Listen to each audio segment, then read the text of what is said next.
Morning, everyone. My name's Julian Calumet-Noble. I am the managing director of an organization called the Sustainable Restaurant Association, and I'm really excited to be with you this morning to talk about the future of sustainable dining in Turkey. And apologies for the format. It's always a bit clunky when we're doing these things online, but we are recording today's webinar. We'll be sharing it afterwards, and we will continue to admit people into the webinar for the next few minutes as we sort of get settled. So I was mentioning before that I'm the managing director of an organization called the Sustainable Restaurant Association. We are a global organization, but we are headquartered in London. And we have been operating in London for over 15 years. And the mission of the Sustainable Restaurant Association is to build a hospitality sector, a future for the hospitality sector that is both environmentally restorative and socially progressive. So when we talk about sustainability, those are the kind of key words that we hold in mind, this idea of environmental restoration, regeneration, and this idea of socially progressive. How do we build a kind of better future for both people and for planet in the hospitality industry? We originated in London, as I said, over 15 years ago, and it's important to mention that our perception of how this change happens in hospitality is one that very much involves the kind of active role of restaurants and chefs and those working in the industry. We are a sustainability organization. We are connected to the global conversation around what action needs to happen for a better future, but we are also an association on the side of restaurants and the industry. So this is very much a dialogue between the two in order to figure out kind of how we forge this path into a stronger future. After years of operating in the UK, we and beginning to kind of grow more global partnerships, we recognized that this actually isn't just a local conversation. It's not just a national conversation, but it's a global conversation. And the reason for that is because the world, we live in a global world, and more than anything, our food system is incredibly global, and hospitality is incredibly global. And so it's really important that we have these opportunities for conversation that can share best practice, that can share ideas, that can share tradition and culture from places around the world to inspire change en masse for the whole industry. We are really excited to be joined by our guests this morning because this year, 2024, has been the first year where we have started to work with a few restaurants in Turkey. And we are very excited to be having a conversation about the future in such an incredibly kind of dynamic hospitality, food focused kind of part of the world.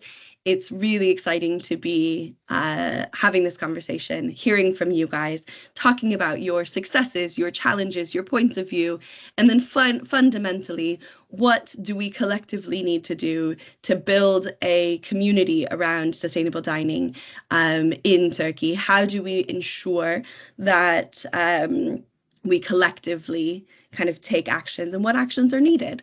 So without further ado, I'm going to hand over to Melda, who is going to give a bit of an introduction around why we are talking about Turkey and coming together, and then we'll dive into the conversation. So over to you, Melda. Hi, everyone.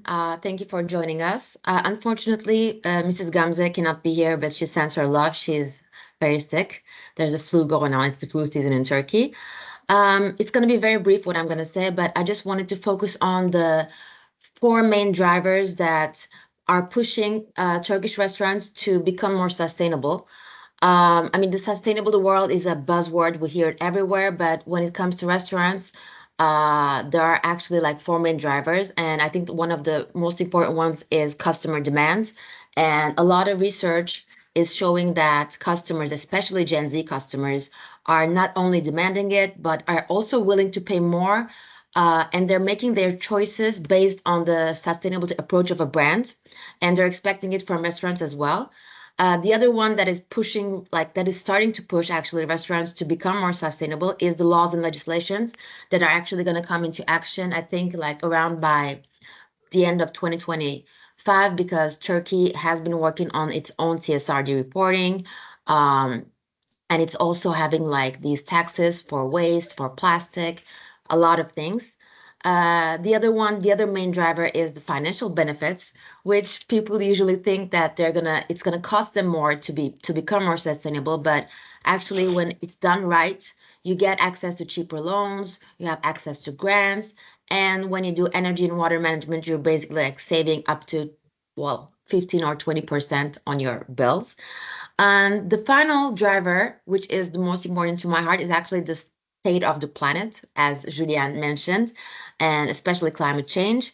But because I think that the food system is part of the problem, with one third of greenhouse gases being produced by the food system, and restaurants are, well, in part of that food system because we're the customers, we're demanding food, we're demanding packaging. So we need to be part of the solution.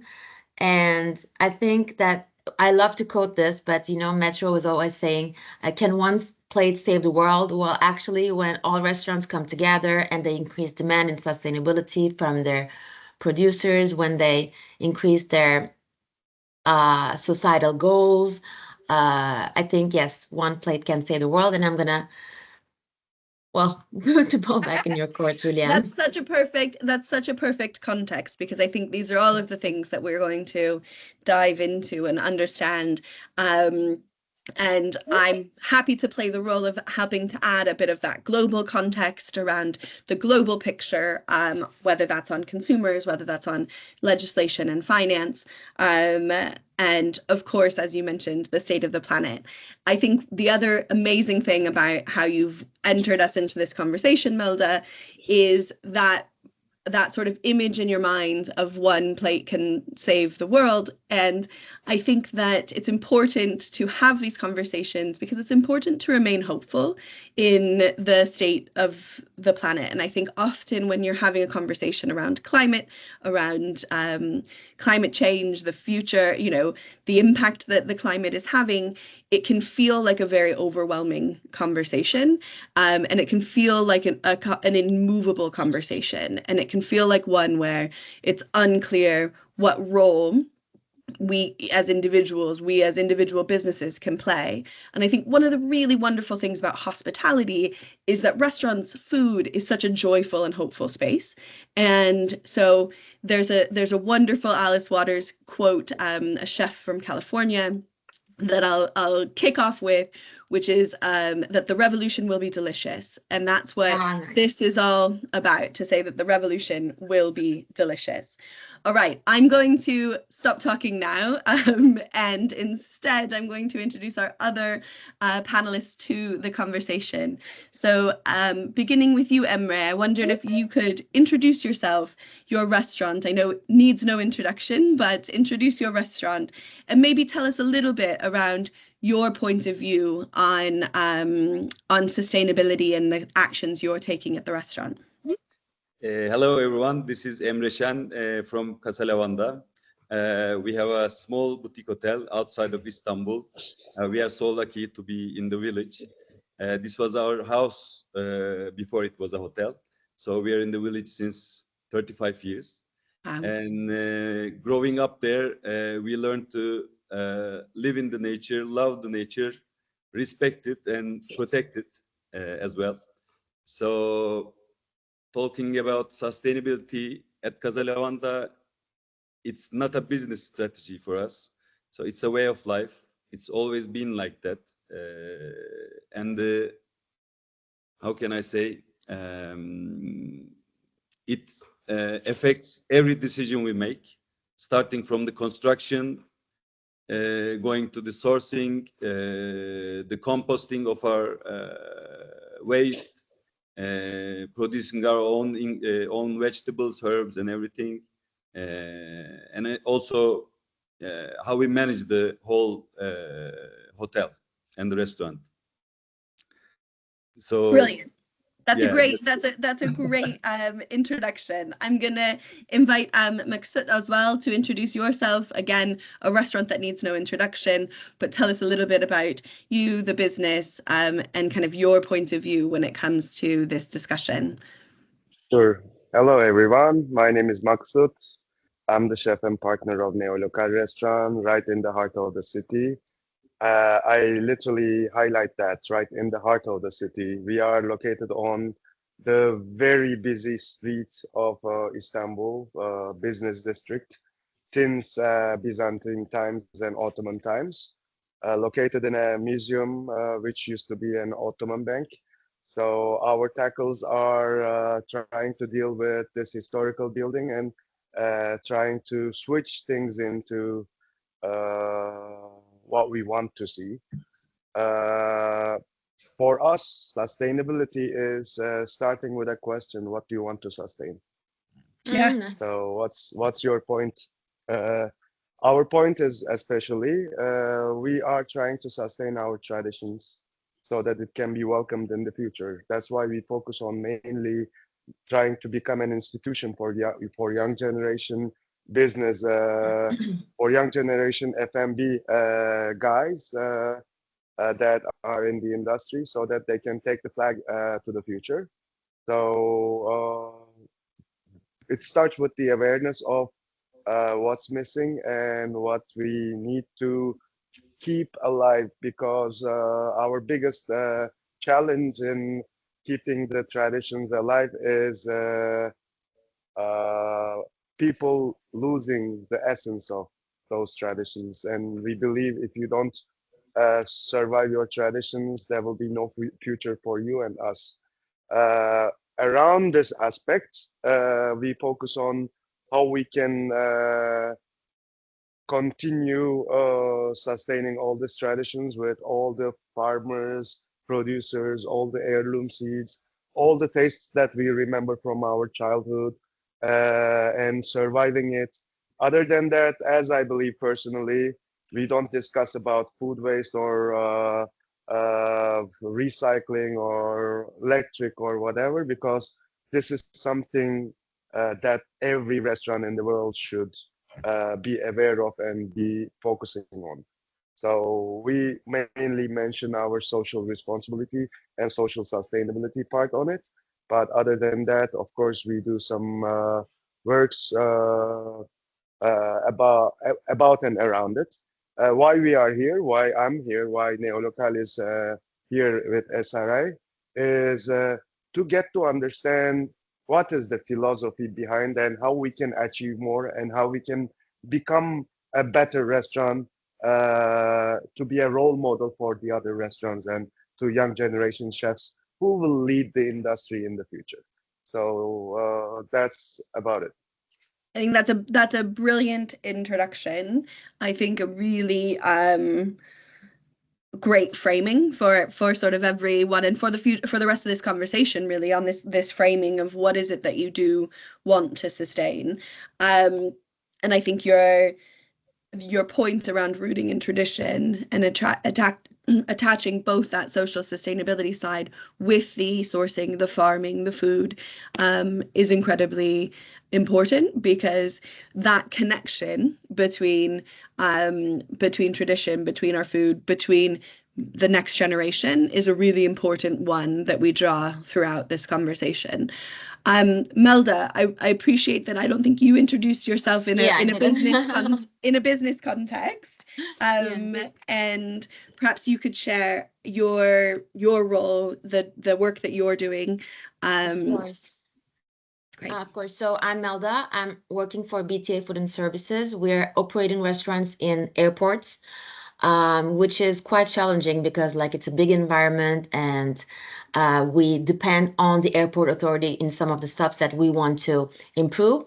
But it's also an opportunity because we get to be in touch with a lot of customers, not just Turkish ones, but tourists, and we get to give them a message or raise awareness on certain situations around sustainability, whether they can take it in their own country or do it in their home. So I think that's why airport restaurants are also in the point of contact when it comes to, like when you were talking about globality, like it's very global. It's a very global environment. So as Makşut said, it's very important for us as well to preserve the cultural heritage. We do want to showcase what Turkish hospitality and Turkish culinary art are here to offer as well. So that is that for us. We're in airports and trying to, send a message It's around the amazing world. because you guys are in three very different and very specific contexts, right? Where we've got a kind of small boutique hotel environment, and then we've got a really central urban location, and the challenges that come with an urban location and a historical building and the infrastructure of a city and all of that kind of pressure.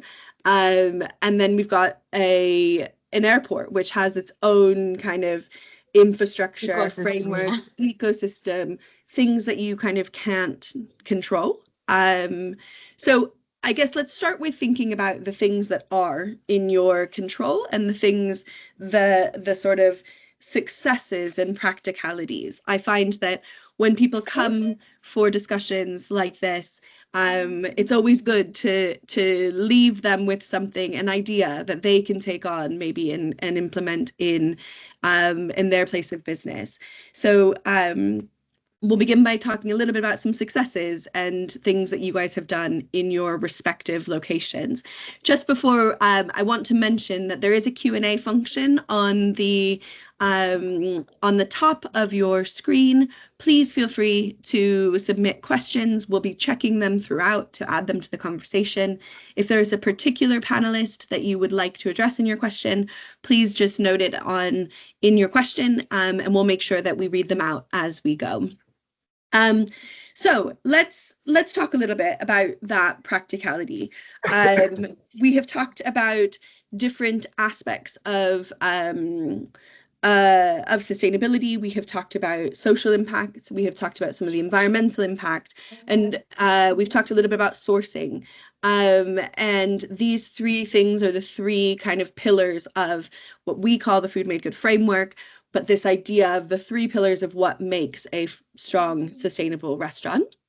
I wondered if we come back to you, Emre, and tell us a little bit about, you mentioned how for you guys, sustainability isn't a business strategy, but it's a way of life. Could you tell us a bit about some initiatives that you guys have taken as a restaurant, or what that way of life looks like for you? Yeah, I can start from the beginning. As I said before, we started with the constructions. So we want to do the least harm to the nature at the construction time. So we wanted to do a sustainable construction, and at first it was looking very hard because the sustainable construction it has a big cost. And big challenges, but we found the answer in going local. So we found a local limestone from a nearby village. So we did the most of the construction with the local limestones, lowering the the concrete level. We use lots of wood in the ceilings and other parts of the buildings. So that was the start, and after that we did all our decisions regarding the respect and the feeling of the need to protect the nature. So we started growing our own produce. Before trying to grow our own produce, we started doing the composting. So right now we have zero biological waste going out of our doors. We do the compost and feed the soil with this compost. So our produce is zero chemicals, zero pesticides, and very, very healthy soil and very healthy plants. So they are really delicious. You can't believe how delicious they are. And it also has a huge impact on the customers, our guests. You know, when they taste the produce, they start to question their Have they everyday. ever tasted a produce, a Yeah, tomato like that like before? the produce they come across every day. They buy from the Yeah. grocery or the market, so that gives them an idea. Like they start questioning like the sustainability of their everyday life, Yeah. and the produce within their reach. So it's a great example for I think for everyone.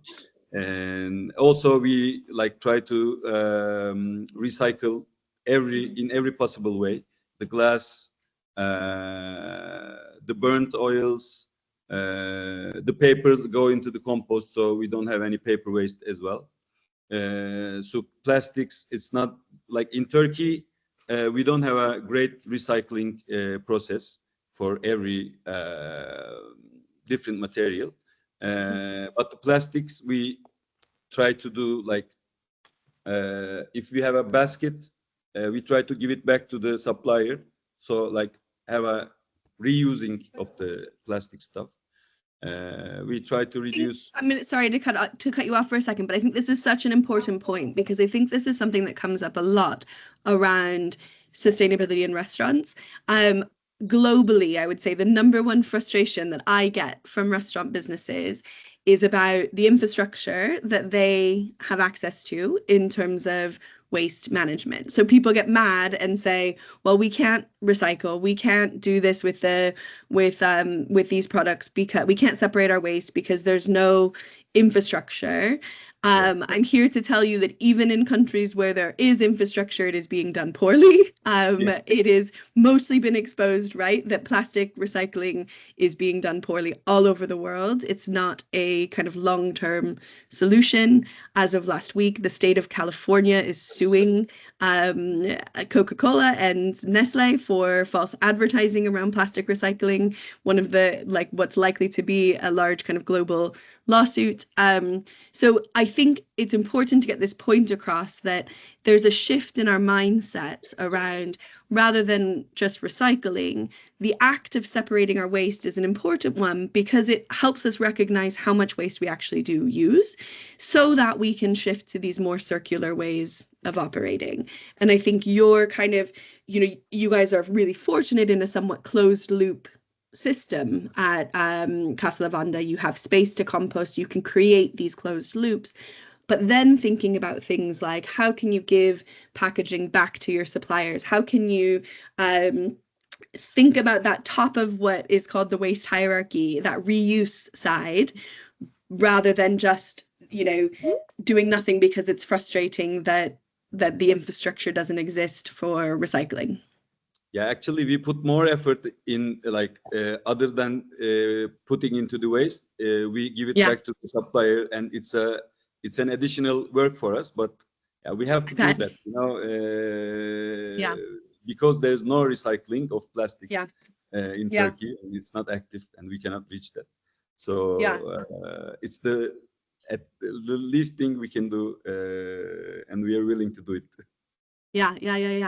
Let's bring the others in on this. Makşut, maybe tell us a little bit about some of these initiatives that you're taking, or how, you guys are not in a closed loop system in the middle of a urban center of Istanbul.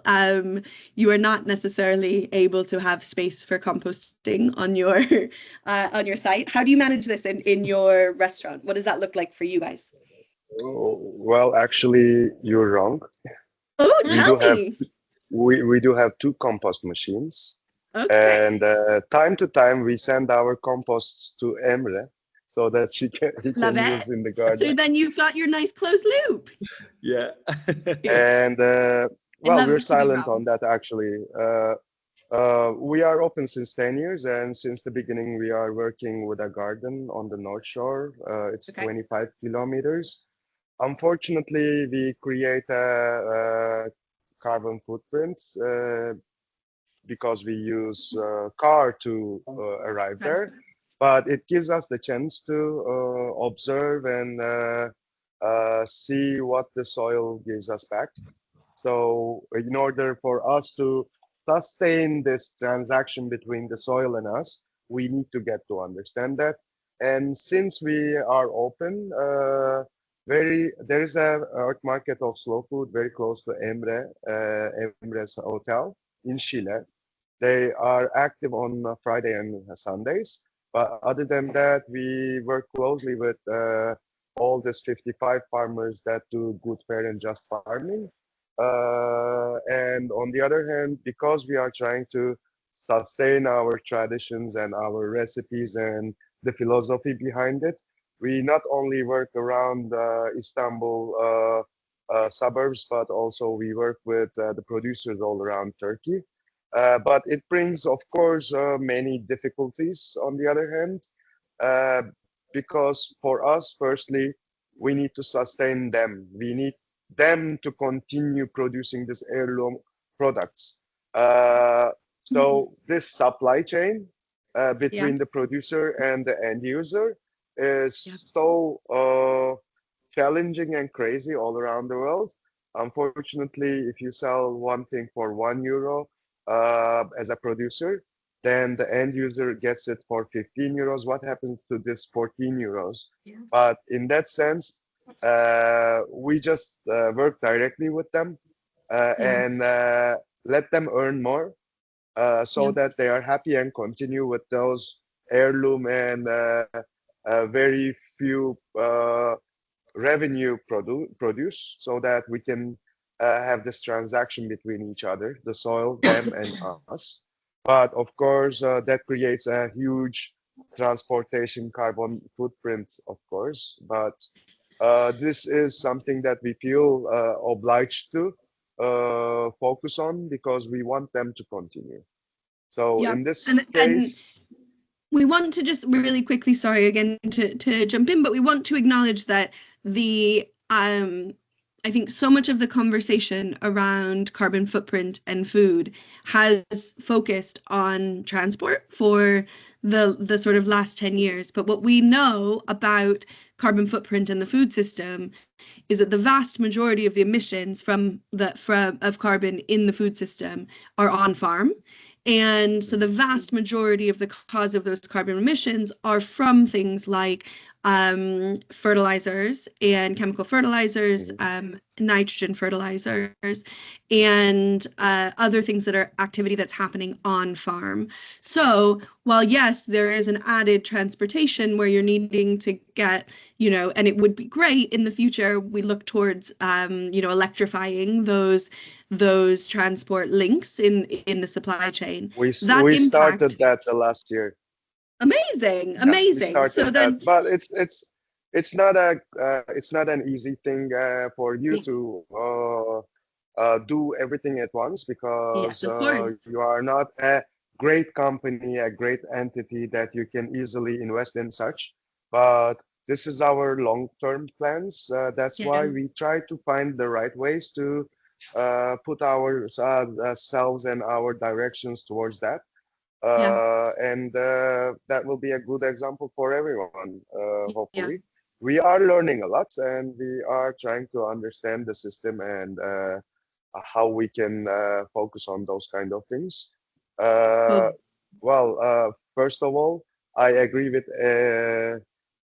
Emre. We don't have a system, a municipal system Yeah, on taking all the waste and so. I yeah. had the chance to make join a panel about food waste in Italy with Mm-hmm. Lara Gilmore of Osteria Mm-hmm.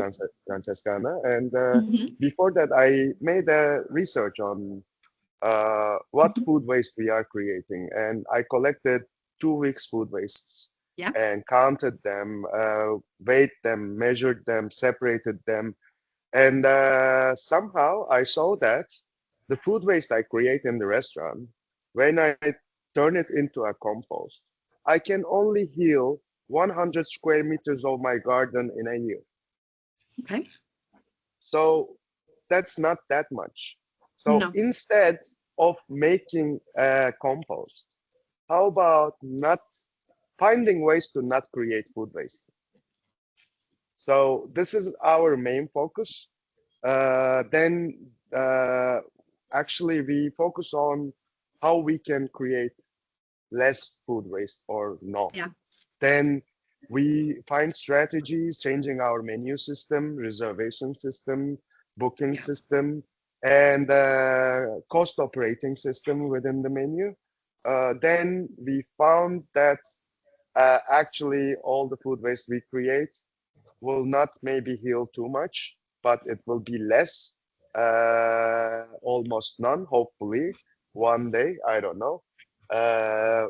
But it's a great tackle and challenge to learn two ways, not only us, but also our guests that are experiencing us at the restaurant.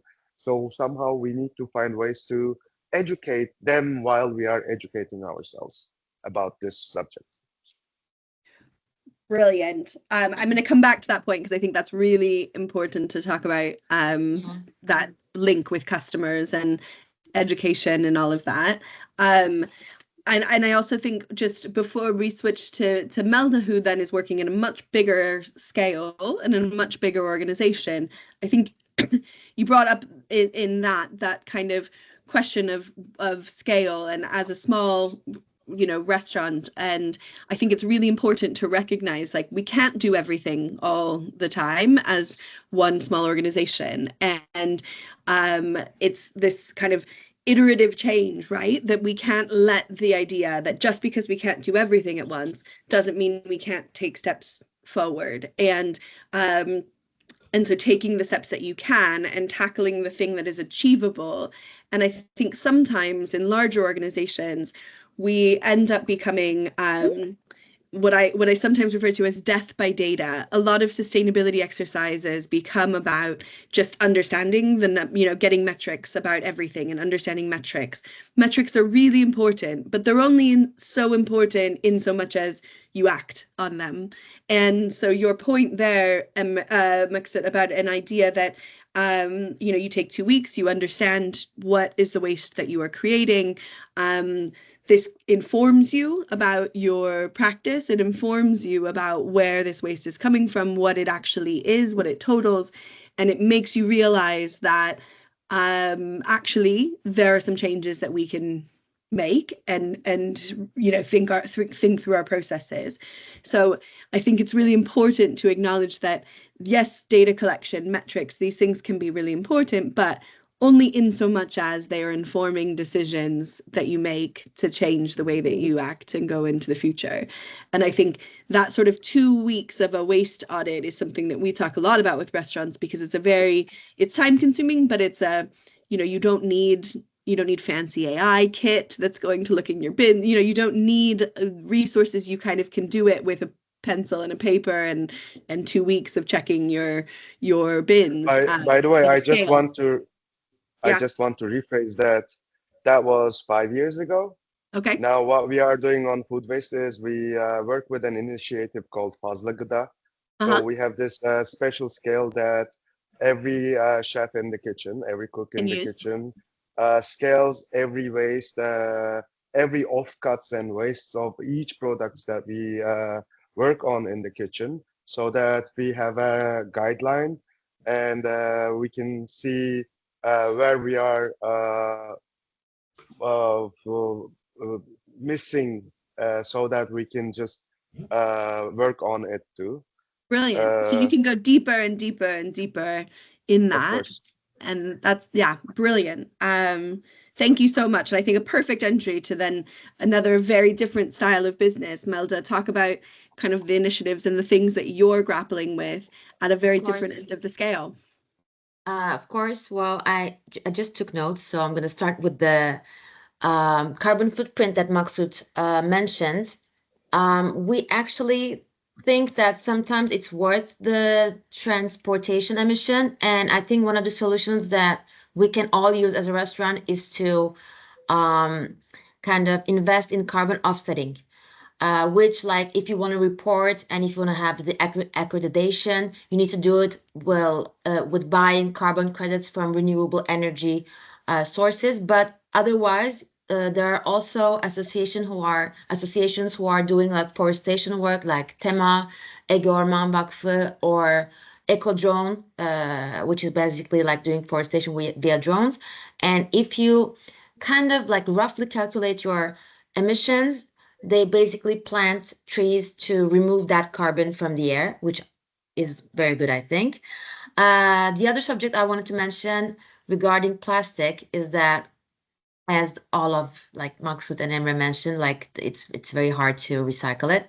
So we started working on plastic in like 2020. I think it was 2020, right after the pandemic, and we just wanted to eliminate completely the use of plastic in our disposables, because as you all know, like in airports, most of them take takeout. So it's like the lids, the cups, the straws, the cutleries. So we opted for biodegradable material, which in itself, well, as you said, we wanted to talk about challenges as well. So I'm going to mention these two challenges that we had. One of them is that some biodegradable materials, when they come in contact with heat, they melt. Mhm. And the second one, with compostables that we tried actually, was that we ordered like a bulk material for cutleries, and in 6 months they degraded themselves. So they did not have a long shelf life. Right now, what we're doing is actually, I saw them as one of the guests. We're working with two companies. One of them is called Plastic Move, and they make plastic alternative disposable materials from starch, like from basically like leftover bread, or if you're having like, I don't know, from your cakes. So they make plastic alternatives with starch, and the other one is Wastepresso. So, and they make plastic alternatives with coffee waste. So that's an amazing example of circularity, because then your waste is not being recycled but upcycled into whole new materials. So it's a great resource. The only issue that I see with them is that they still use PP, to glue it. Other than that, in food waste, I'm very envious of Makşut and Emre, because they're in an environment where they can use like the trims, or like um, some food waste that are byproducts. For example, I'm sure that you're using it for broths and stuff, but in BTA, it's an airport, and we're super strict with recipes. So when like we have leftover, then you have to tell the quality that you're going to use it in your recipe. So I think we need to find a way to be more um, flexible in that area to reduce our food waste. But other than that, I think the best option for us is to do compost and then send our composting to the area around the airports, because there are a lot of green areas. So we're working on that. And that's also one thing, like I tried to post something on the Q&A, but it said it's approval. So Hannah, can you please check if people have There we asked go. questions? I think Okay, I think so is that's that us. has that now shown up? Just to Yeah. note that yeah, questions can be asked in Turkish as well if you're feeling conscious around asking questions in English. Please, they can be asked in Turkish as well. I'm conscious of time, and I could talk to you guys for easily another couple of hours around all of the things that are happening in each of your locations. I guess I want to get to two key points, and I'm going to open this up for whoever would like to respond first and kind of build this as a bit of a discussion. But we've come back to this idea around customers and diners a few times, and beginning with Melda, you were talking about changing trends in customers, particularly when it comes to younger customers. Being more interested. I would also suggest that we know that sustainability is playing a larger role in travel in travel decisions that are being made, which obviously impacts all three of you guys, as from an airport to a sort of destination locations. Both of you, Neolokal and Casa Lavanda, kind of are in this this space of attracting international reputation and bringing diners in from around the world. How do you have these conversations with customers? Do you find that people do care? How do you motivate people to care? Emre, I think you were mentioning some conversations when people taste your produce, or Makşut, how do you educate the diner? Talk to me about how those conversations are happening in any of your sites. I can start again, I guess. Go for it. Go for it. So we've been open since nearly 15 years, but we've only been communicating about what we do since last 2 or 3 years, maybe. Before that, we didn't do anything. Maybe only post some things on the Instagram, but nothing else. But in the last year, we realized that people do really care. The more we tell them what we are doing, and the more they're interested. We can see that for sure. And it really makes a difference. It makes a difference, how can I say, like in the business as well. So people really want to spend more on a better product in terms of like ethical, artisanal, a good tasting product. They want to spend more. So this really helps us business-wise as well. And yeah, I can. Anyone else want to jump in on that conversation? So noticing that I noticed something is that, you know what, Makşut got the Green Michelin. Yes. And I think that was, you know, like people were talking about what is a Green Michelin, you know, like I think like the fact that he got it also raised an awareness that there was a Green Michelin and how you achieve it and what he was doing. So people like, I think customers were curious. I don't know, I think Makşut can tell it more, but from what I heard from what I observed is that they were very curious about what Makşut was doing because of the Green Michelin. So these kind of markers that can help elevate and inspire. Go, Makşut, tell us about that experience. I think since Melda mentioned about the Green Star, let me tell you what we think about that. Honestly speaking, we don't know why they gave us a Green Star. Because we cannot see how they judged us. Yeah. But apart from that, we want to make sure that we hope that they gave us the Green Star because of our social sustainability program since we've been running since 10 years and more. And the rest is all the restaurants should be aware of and focus on that. But if I come to your question about how we communicate with the guests is, well, to be able to create no waste, then you need to not prepare everything in a blank space out of the box, like in the box, let's say. Well, if you go to a brasserie, you have a huge menu, pages of menus, and all the chefs, all the kitchens prepare everything in case if the guests order that. But what happens if they don't?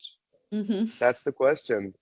So somehow we need to teach our guests to choose their menu in advance. Okay. And to make sure that they are present that day or that night. So that you need to have a down payment in advance so that they can come. So you don't throw away all this food away. That's what we do since a few years.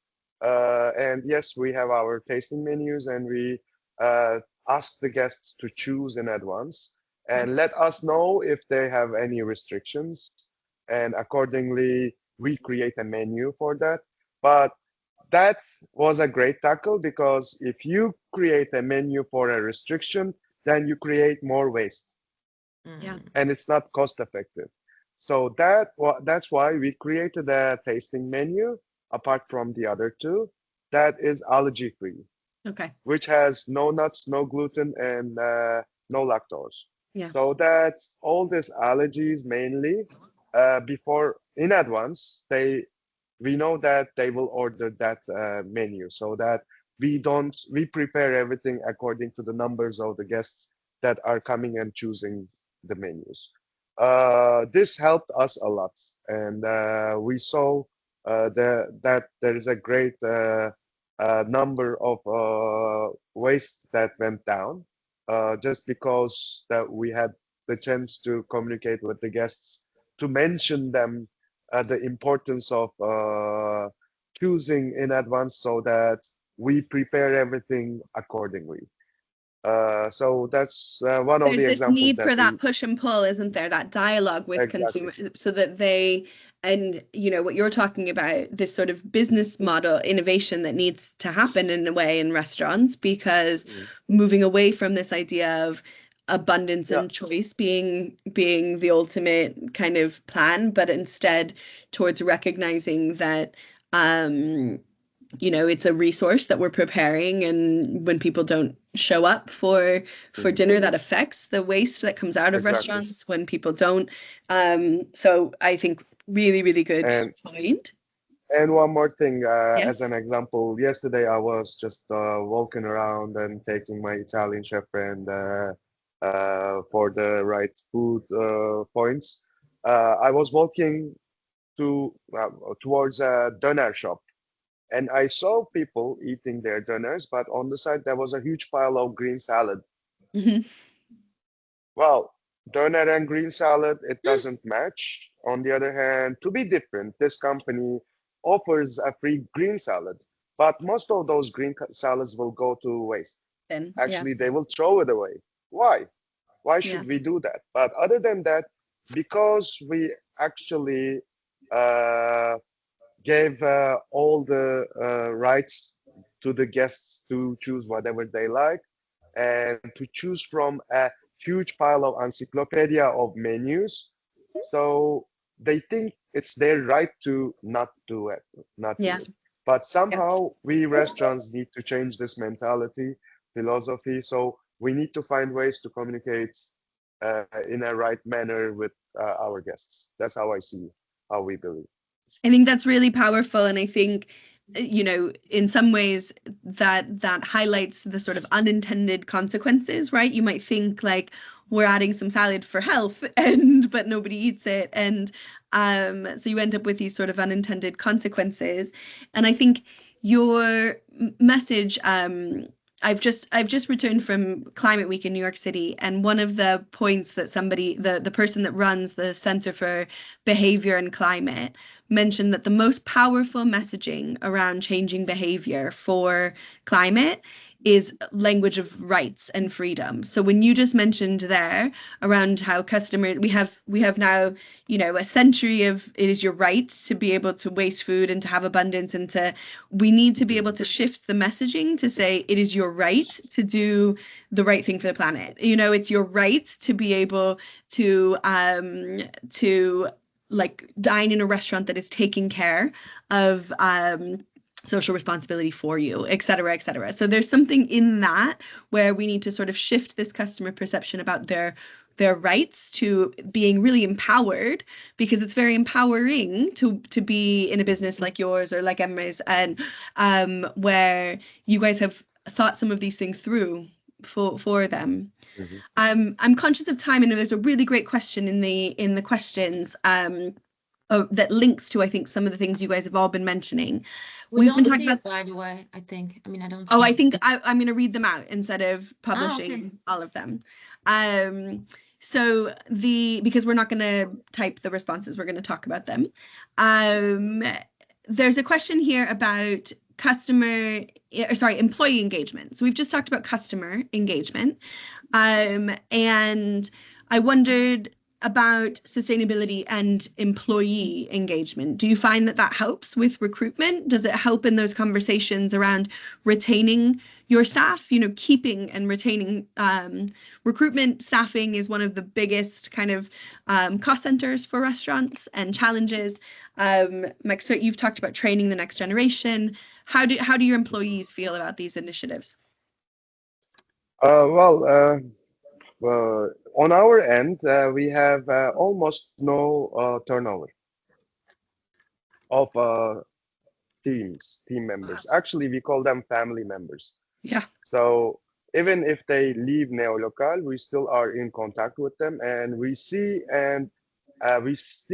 their progress, and super happy about them because they take this philosophy that they learn in Neolokal and we share in Neolokal, and they continue with their new challenges and new ventures in different restaurants or in different kitchens. In that sense, it's not only the kitchen but also the serving team. So for us, if you are doing something right, then they are happy already, and they don't need the urge to live for better. But I know in different countries, it's all about, if they pay 10 pounds more, they switch Yeah. the restaurants. That's why in UK, the industry is very difficult on that sense. But well, for us, it's not only about how much you earn, but also it's about how happy you are in the restaurant. So this is our main focus, and that's why we still have connections with each of our team members, family members that has been working in Neolokal. Uh, and we know that one day, if they need to be back, they are always welcome. Brilliant, brilliant. Emre, do you want to add anything about employee engagement with sustainability? I can say, in addition to Makşut, we have a quite similar approach on this matter. The things we do right, it affects the people to want to come and work with us. That's what I'm feeling since the last couple of years that we are sharing and communicating about what we are doing. People always send me messages like, I love what you're doing, how you produce your own stuff, how you protect nature, how good you are doing these kind of things, and we want to work with you. I receive lots of messages like that. Brilliant. Brilliant. So yes, it does inspire people, and it does keep them connected to these messages. Yes. The next two questions that we've come through I kind of both linked to our final point for discussion this morning. The first one talks about how I mentioned that this is a global conversation, but of course there's localized nuances. So we want to talk about the challenges in that are unique to Turkey and particularly difficult in the region, or how you what you would like to see to drive the conversation forward in Turkey. And then our final question kind of links to both of these, but and we can maybe answer this one first. But both of you guys have mentioned tradition, and I think this links to this wider discussion. And you've mentioned that kind of root in traditions and culinary traditions. Do you see that as manifesting just through recipes and kind of ingredients and kind of culinary tradition, or do you also see that as manifesting into farming practices or other kind of cultural conversations? And maybe how does that link to what we would like to see as a future in Turkey and in the region? Well, open for all of you. Start? Those are big questions. Okay, I'll take it. Go for it. So when we started working with you, we saw some things that doesn't fit in the global aspects of Sustainable Restaurants Association's norms. And somehow, I think it will be wise for us, each restaurants that are involved with this association, discuss how we can further change things, or discuss if there are things that cannot be changed, to focus on talking to you guys and maybe create a system that would perfectly work with third world countries, as we are accepted to be the third world country. For example, one of my tackles is, you never make a family handbook in your family. Okay. Right? Yeah. And as we accept our teams in the restaurant that we are a family, there are known traditions and norms Yeah. that are already adapted in the team. So we always find it uh, not uh, not let's say uh, humble or not Yeah. close to create an employee handbook Yeah. because Okay. we are not seeing it as it is. But if I need to do that, of course I will do that. But there are already known traditions since over the Yeah. 10 years. Yeah. So those are the things that we need to focus on and see what will be the best for us to improve. Because on our end, just like Emre's, this is Neolokal is a way of living, way of Yes. philosophy. Yeah. So we try to become an institution for the young generation. So Yeah. in that sense, this is not our business strategy or plan, Yeah. because business comes with your success of those kind of philosophies. That's how we believe in. So Yeah. somehow, yes, within giving this information, Yeah. yes, in order for us to survive this institution, we need to be hand in hand, back to back with all these producers, artisans, young generations, to find ways to express ourselves in a better manner and create the right bonds to be a bridge between the past and the future. Yeah. So it is linked with each other very clearly. So we need to find ways to express it in a better manner with your guidance. Yeah. I definitely understand that, um and that sort of tension, right, between that building a kind of closeness and a way of living and all of that, and also building documentation and ways of existing into the future, I suppose. Yeah, and I think the sort of different expectations uh around work and kind of policies are obviously very different in different parts of the world, and those expectations around what what that relationship from an employer to an employee is something that is very much in that nuance, that local nuance. Melda, you guys are operating airports in a number of locations, but quite regional in some ways, right? And a lot of, Yeah. um, so maybe for you, are there particular challenges that you see in the region, or things that you would like to, push in order to change in to move the conversation forward in the region? Well, in the region, I think that we all need support in the recycling system because we Yes. have not just food waste, we have the packaging waste, we have glass bottle waste, we have a lot of waste. And it's very sad to see them go, Yeah. you Yeah. know, in the landfills. And also, like when we were mentioning plastics, the recycled PET, our PET, for example, Yeah. it's been used globally for food, Yeah. but in Turkey it's not allowed. So I Okay. think that I think basically we need like a support system. Like we can't just be the sole drivers or the sole responsibles for it. We need some new